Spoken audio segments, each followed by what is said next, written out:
2024 공인노무사 시험준비반 사회보험법 강의 진행하는 정영은 노무사입니다. 올해 시험 출제가 유력한 문제 중에 5문제만 딱 뽑아왔습니다. 같이 한번 풀어보시죠.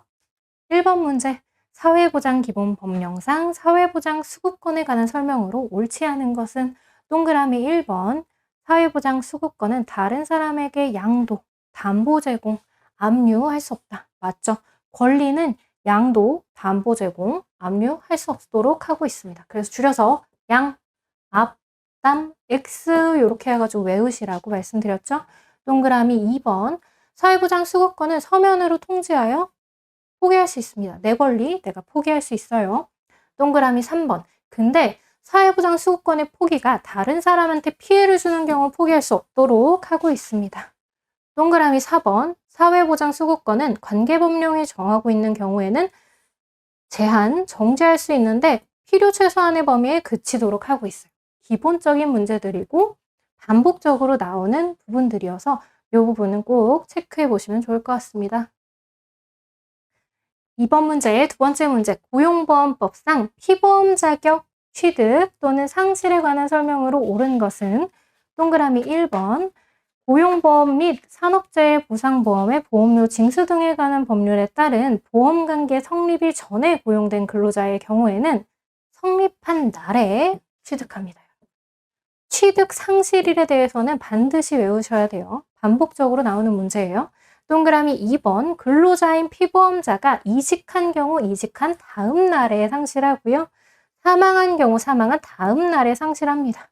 취득은 그날이 원칙이고요. 상실은 다음 날이 원칙이다. 이렇게 생각하시면 좋으실 것 같아요. 동그라미 4번. 징수법에 따라 보험관계가 소멸했어요. 그러면 소멸한 날에 그 피보험 자격을 상실한다. 요건 맞아요.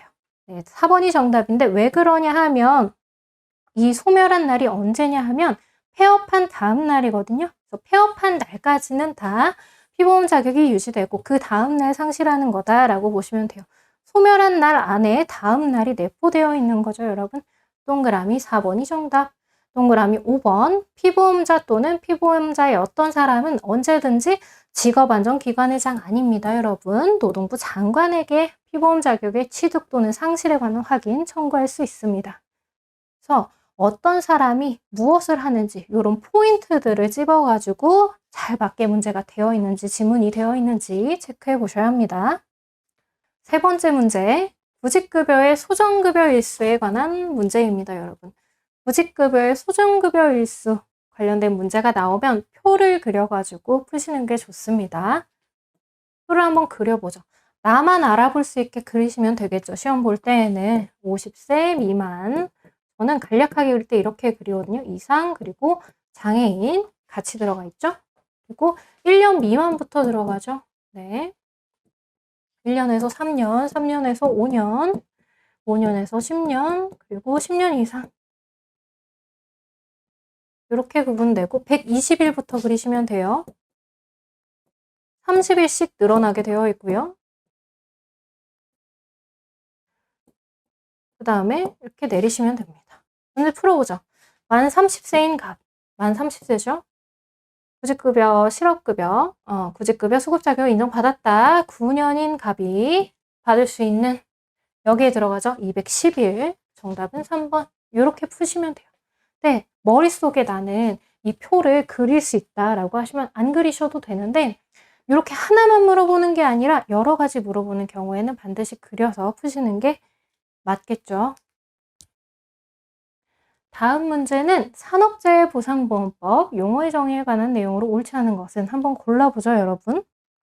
요거는 굉장히 기본적인 내용들이고 산업재해보상보험법이 용어가 좀 어렵기 때문에 기본적인 내용들을 잘 해두셔야 다른 문제들을 이해하고 잘 푸실 수 있어요. 그래서 가져왔습니다. 동그라미 1번, 업무상 재해란 업무상 사유에 따른 근로자의 부질상사를 말한다 라고 했죠. 네, 부상, 질병, 장애 또는 사망을 말합니다. 동그라미 2번, 유족이란 배우자, 사실은 다 포함되죠. 배우자, 자녀, 부모, 손자녀, 조부모, 그리고 형제, 자매까지 포함합니다. 동그라미 3번, 이걸 잘 보셔야 돼요. 치유란 뭐냐, 이 법 안에서 치유라는 건 완치된 것도 물론 얘기를 하지만 상태가 고정된 거. 고정된 상태에 이르게 된 것을 말한다 라고 하고 있어요. 요걸 잘 이해하셔야 돼요. 출퇴근은 취업과 관련해서 주거와 취업 장소 사이의 이동 또는 취업 장소에서 다른 취업 장소로의 이동을 말합니다. 왜 이걸 알아야 되냐 하면 우리 업무상 재해 종류에는 업무상 사고, 질병, 그리고 출퇴근 재해가 있거든요. 구분하시려면 이 내용을 알아야겠죠. 출퇴근이 뭔지. 동그라미 5번. 장해란 업무상의 부상 또는 질병에 따른 정신적 또는 육체적 훼손으로 노동 능력이 상실되거나 감소된 상태로서 그 부상 또는 질병이 치유되지 아니한 상태가 나오면 안 돼요. 왜냐하면 치유가 됐는데 노동 능력이 상실되거나 감소된 상태를 장해라고 부르거든요. 네, 그래서 고정된 상태라고 했죠, 치유가. 그래서 치유가 됐는데 고정은 됐어요. 근데 노동 능력이 상실되거나 감소된 상태를 장애라고 합니다. 그래서 정답은 5번. 5번이 틀렸습니다. 요거 기본적인 내용들을 알아야 장애급여, 요양급여 이런 급여들에 대해서도 이해하실 수 있어요.